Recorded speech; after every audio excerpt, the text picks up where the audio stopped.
Hey, grand rising and great tidings, adepts and initiates. Hope all is going well out there in the world. It is day 18 of Materializing Wealth. And so I want to go on into a little bit of a part two in terms of what these new flows look like. Yesterday, in day 17, we really talked about ways that you can really front load your day in terms of these concepts around materializing wealth and how we can actually utilize the different principles that we've talked about, that we've discussed, and ways that we can leverage the very laws of the universe itself. Now, at this point, we've gone through a number of them, kind of a recap in terms of the first law, talking about divine oneness, going into the second, talking about the law of correspondence, going into the third, the law of vibration, the fourth, the law of polarity, the fifth, law of coherence, and we are pausing just after the sixth, or I guess we're still kind of on that, the law of authentic exchange.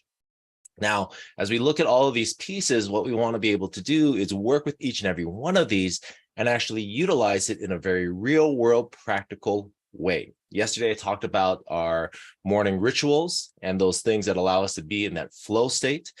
I want to talk a little bit more about today and how to apply it through the course of your day in what we've just discussed thus far. Oh, hold on one moment. I'm going to close my email because it is signaling me saying, hey, you've got mail.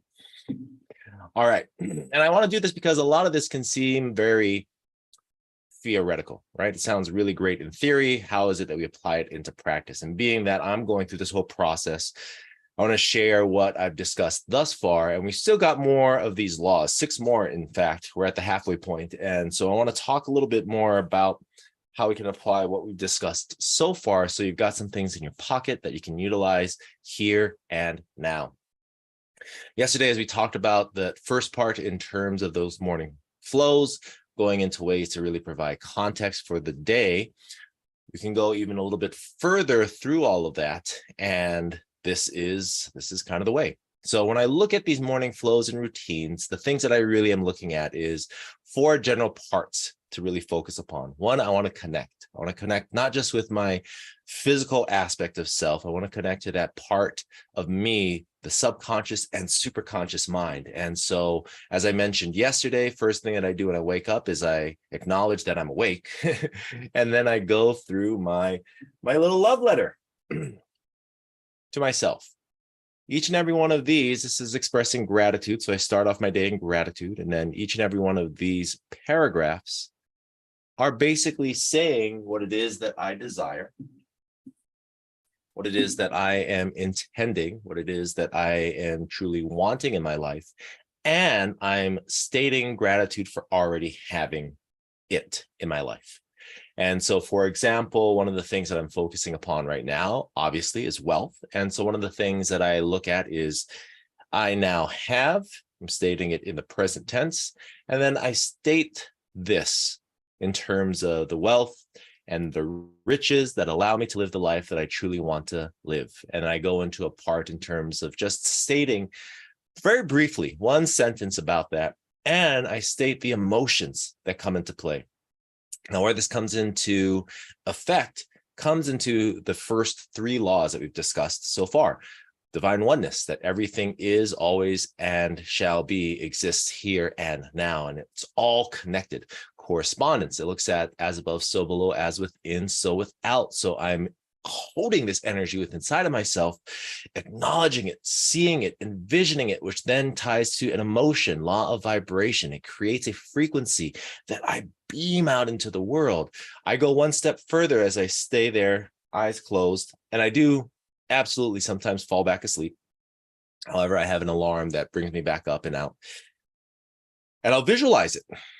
You know, one of the things that we talked about in terms of correspondence is that aspect of visualization, to have a clear vision of what it is that you want and to be able to experience it, not just the visceral feel of its physicality, not just the sounds, the smells, the sensory aspects of it, the sensation in terms of emotion. Because when we tune into a very specific emotion, love, gratitude, happiness, excitement, inspiration, all of a sudden we have this amazing, not just feel, we have a field that comes into play, right? And now we start to get into more of the mechanics that we've been talking about.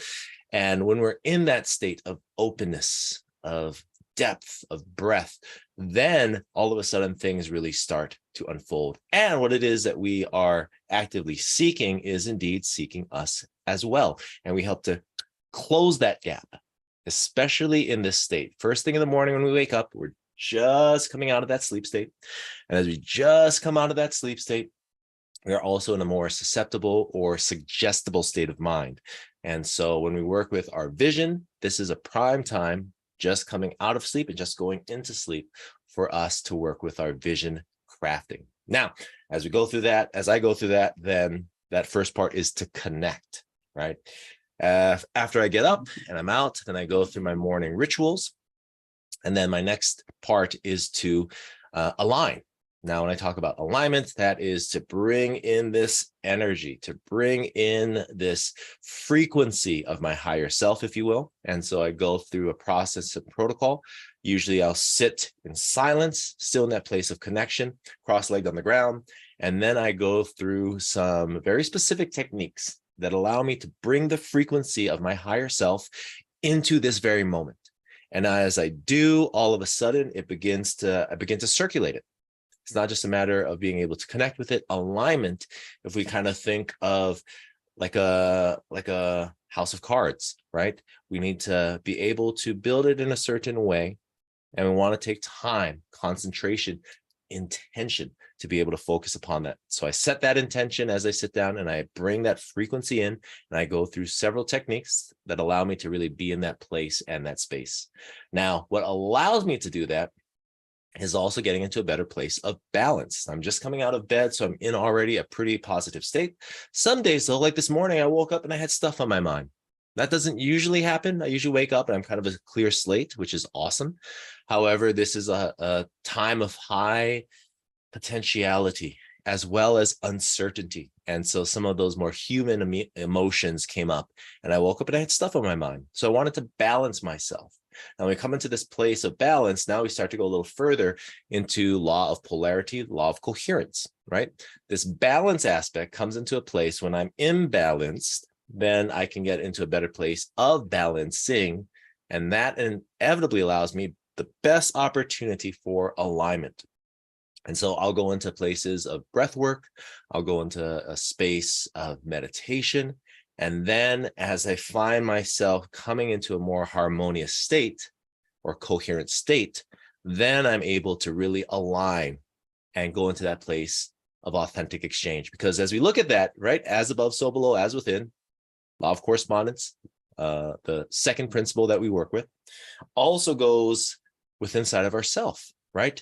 And so if I look at that then in terms of the authenticity of me being able to connect with myself deeply and powerfully, the exchange that can happen in terms of frequency and being able to anchor and ground and accrete, if you will, the frequency of myself can only happen when I'm in a more balanced state. So I balanced myself this morning.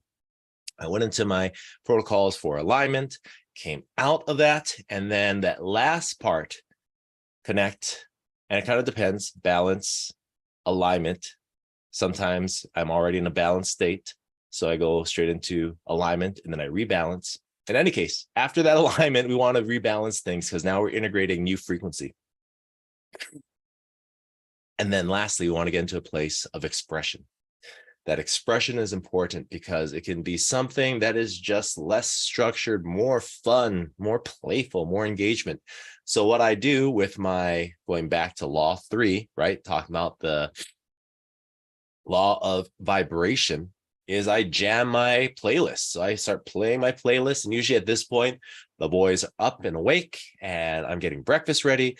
So I blast my music, I'm singing, I'm kind of dancing. I'm just allowing myself really to move freely through this and to express this energy. Because the thing about it is that it's not just a matter of bringing this frequency in. It's not just a matter of being able to be that authentic self. We also, I would say, must, and I say must because it is really critically important for each and every one of us, express this in some way, shape, or form, because it's almost like a pressure cooker, right? We spend so much of our life often suppressing consciously or repressing unconsciously this authentic self. And so as we begin to work with it, we want to be able to play a little bit and to have fun with it. Because what this does is it actually encourages and reinforces our authenticity, the depth of sincerity, and the capacity then to share this part of ourself, which at one point or another we were told is unworthy, is unwanted, and many are unwilling to even deal with that part of ourselves. However, we set precedents for that now. And in doing so, have the capacity, the invitation, and I would say the inevitability of being able to share this into the world, especially now. And so I'll do something like I'll sing, I'll dance, I'll do something with usually very physical. Like I want to express it. And I also, at the same time, want to integrate this frequency. I'll do some things like body movements. I'll do things in terms of just playing music sometimes. You know, I've got instruments all over the house, and sometimes I'll just play music. And in any case, one of the wondrous benefits of that, at least specifically in my situation, is that I can share authentically with my children, and at the same time, role model for them the value of being authentically themselves. And for me, that's critically important. That's huge. And that's something that I really want them to know, to learn, and to love about themselves. And same thing for me. And so as we look at this then, just in the first our first half of these universal laws and principles are really integrating it into these, daily rituals and flows. And I would say to connect, balance, align, and express. And those two can kind of interchange dependent upon. But connect, balance, align, and express for most people is going to be what your flow looks like. So do something in the morning first and foremost to connect to yourself. It can be something as simple as deep breathing. It can be something as simply and profound as gratitude. It can be your vision. 2, balance your body and your systems. If you're feeling a little tired, then do something to, sit up and maybe do a meditation, do more breath work, perhaps mobility. To align is bringing that frequency in. And that can be a matter of going back into that vision and calling forth that future version of you who has accomplished all of these things already.